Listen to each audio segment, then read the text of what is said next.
ব্যাঙ্গালোর কর্ণাটক রাজ্যে দক্ষিণ ভারতের চিকিৎসা ব্যবস্থার জন্য রাজ্যের প্রত্যেকটা প্রান্ত থেকেই মানুষ প্রায় এসে থাকে এই ব্যাঙ্গালোরে বিভিন্ন নামি দামি হসপিটাল, তার মধ্যে সেন্ট জনস, মণিপাল, অ্যাপেলো, বৈদি। আমরা এসেছি আজকে সেন্ট জনস হসপিটালে।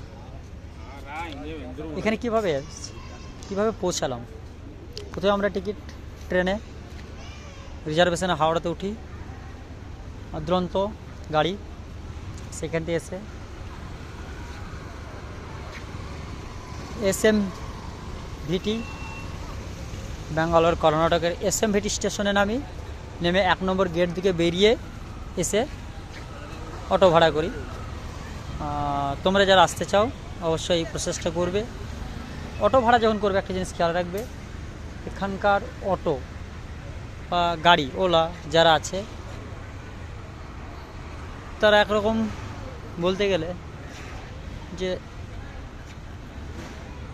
টাকা জোর করে নেওয়া বা যাকে বলা যায় ডাকাতি করে নেওয়ার মতো ব্যাপার, ইচ্ছে করে কেড়ে নেওয়ার মতো ব্যাপার।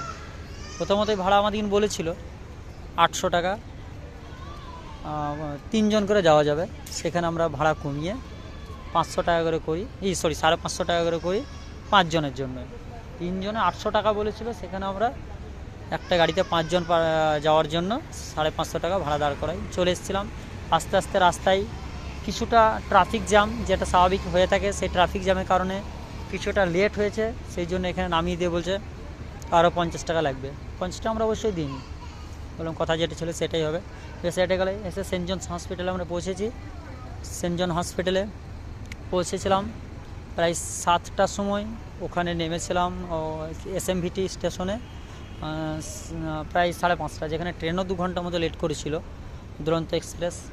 তো আমরা 5:30টায় পৌঁছানোর পরে প্রথমে রুম থাকার জন্য যে রুমের ব্যবস্থা সেটা খোঁজার জন্য আমরা অনেকটা বাইরেও গিয়েছিলাম, অনেকটা খোঁজাখুঁজি করেছি, জিজ্ঞেস করেছি, 2-4টে রুমের সঙ্গে কথাও বলেছি। মানে রুম যারা ম্যানেজার থাকে, কোনো রুম বলছে 750 টাকা, 700 টাকা, 650 টাকা, বিভিন্ন রেট রুমে। তা 3 জন থাকা যাবে, তার বেশি নয়। 3 জনের জন্য 750, 700, 600, 650 এরকম রেট আছে। তাই সেখানে আমরা ফিরে আসি। হসপিটালের একটা রোগী পরিষেবাদের জন্য একটা ক্যাম্প করা আছে। সেই ক্যাম্পে একটা অনেক বড় হল রুমের মতো, সেই হল রুমে একটা করে সেট, যেমন হসপিটালে একটা রুম হয়, ঠিক সেই রুমের মতো একটা বড় হল রুমে একটা করে সিট দেওয়া আছে। একটু পরে সেই সিট নিয়ে একটা ভিডিও করব। সেই সিটে 90 টাকা পার হেড, 24 ঘন্টার জন্য 90 টাকা। আগে যেটা বলেছিল না, বাইরে যে রুমগুলো, সেই রুমগুলোর জন্য ভাড়া ছিল 650, 750, 700, 600, 24 ঘন্টায় 3 জনের জন্য। প্রতি 24 ঘন্টা অন্তর আবার ভাড়া পেমেন্ট করতে হবে। আর এখন আমরা হসপিটালের ভিতরে যে রুমটা নিয়েছি, সেই রুমটা একটা করে বেড দেওয়া আছে, যেমন হসপিটালে যে বেডগুলো থাকে পেশেন্টকে রাখা হয়, সেরকম বেড আছে। কভার দেওয়া নেই, কভার দেবে মনে হয়। তারপর আমরা চাদর বিছিয়ে নিজে সেখানে থাকতে পারবো 90 টাকা করে 24 ঘন্টায় প্রতিদিনের জন্য। এবং কি সেটা হসপিটালের ভিতরেই। এখানে আমাদের একটা সুবিধা আছে, হসপিটাল থেকে এসে আমরা সকালবেলা লাইন দিতে পারবো। এটা হসপিটাল ডাক্তার দেখানো, এটা সেন্ট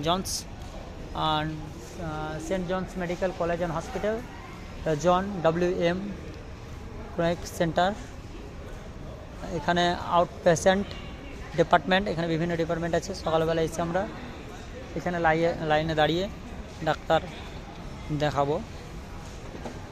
এটাই আমাদের হসপিটাল অবধি পৌঁছানো। হসপিটালে এসে যেভাবে আমরা রুম ভাড়া নিয়েছি, থাকার ব্যবস্থা করেছি।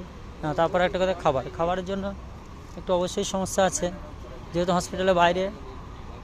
সর্বপ্রথম আমরা যে বাঙালি হোটেলে খোঁজ করি, সেই বাঙালি হোটেল হসপিটালের বাইরে কিছুটা আছে, কিন্তু রাত্রিতে একটাও হোটেল খোলা নেই। এখানে একটা আছে ক্যান্টিন, এখানে ক্যান্টিনে কিছু বাঙালি খাবার পাওয়া যায়। বাঙালি খাবারের মধ্যে একটু সবজি, 2টো ডিম দিয়ে ভাতটা যেন সে আতপ সেদ্ধ চালের মতো, 120 টাকা করে প্লেট নিচ্ছে। আর বাইরে আছে 50-60 টাকাতে আছে ওই আতপ সেদ্ধ চাল, ডিম আর একটা সবজি তরকারি দিয়ে ভাত। এটা হচ্ছে আমাদের এখানেই saint John's medical college and hospital. ঠিক আছে, কালকে ডাক্তার দেখানোর, লাইনে দাঁড়ানো, টিকিট সংগ্রহ করে ডাক্তার কোথায় কোন ডিপার্টমেন্ট প্রসেসিং বিভিন্ন কিছু কালকের ভিডিওতে আপডেট থাকবে।